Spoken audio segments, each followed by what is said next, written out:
Let me say something uncomfortable. You don't actually want wealth. You want safety. And that difference is costing you years. Because wealth requires expansion, but survival requires protection. And most people who say they want to be rich are still psychologically wired to survive.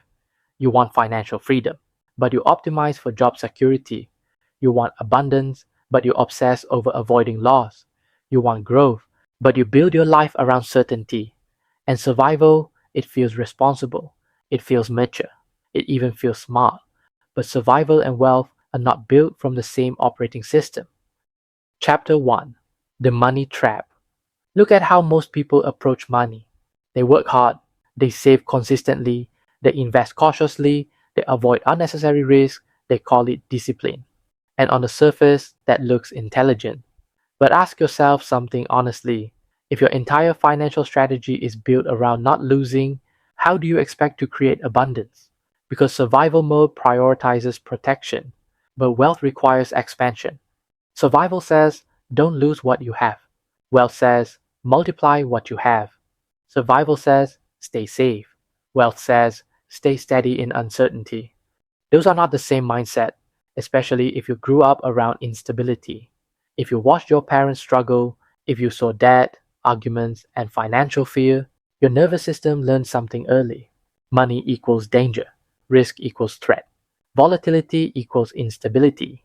So you adapted, you became careful, responsible, defensive, and that wiring helped you survive. But it may now be limiting your growth. Chapter 2: The Survival Identity. Survival identity doesn't look dramatic. It looks normal.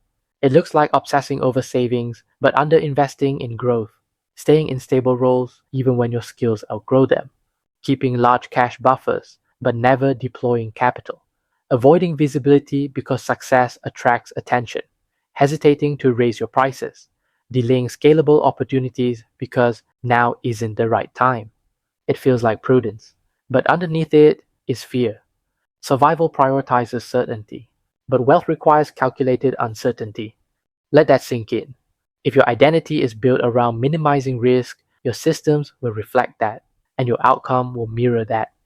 Identity to behavior, behavior to system, system to outcome.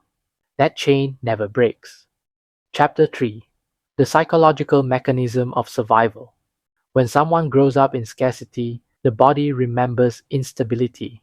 The nervous system becomes sensitive to loss. Even small financial dips feel threatening.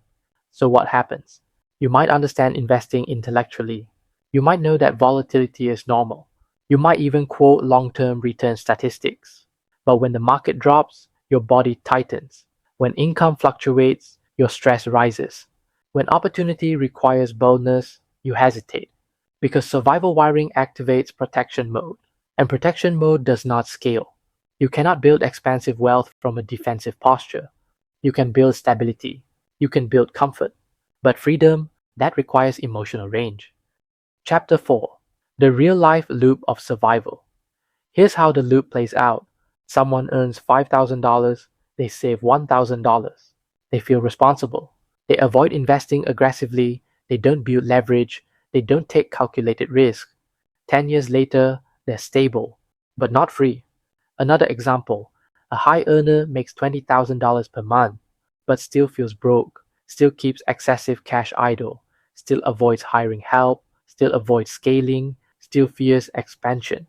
Income changed, but identity didn't. So behavior stayed defensive, systems stayed conservative, outcome plateaued. The mirror is always consistent. Your external world reflects your internal wiring. Chapter 5: The Reframe. Let's be clear, survival is not wrong. It's intelligent. It kept you safe. It protected your family. It prevented collapse. But what protected you at 18 may imprison you at 30. At some point, survival must evolve.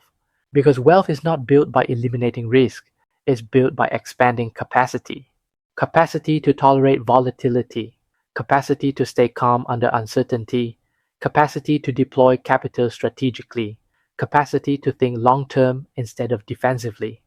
Wealth isn't recklessness, it's regulated expansion, and that starts with identity. Chapter 6: The Engineering. So, how do you shift? Not through motivation, through engineering. First, recognize your wiring. When making decisions, ask, am I protecting or expanding? Second, increase risk capacity gradually, not recklessly, deliberately.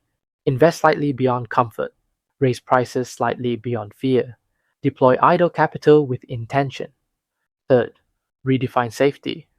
Safety is not a stable salary. Safety is diversified income streams, skill leverage, asset ownership, emotional regulation during downturns.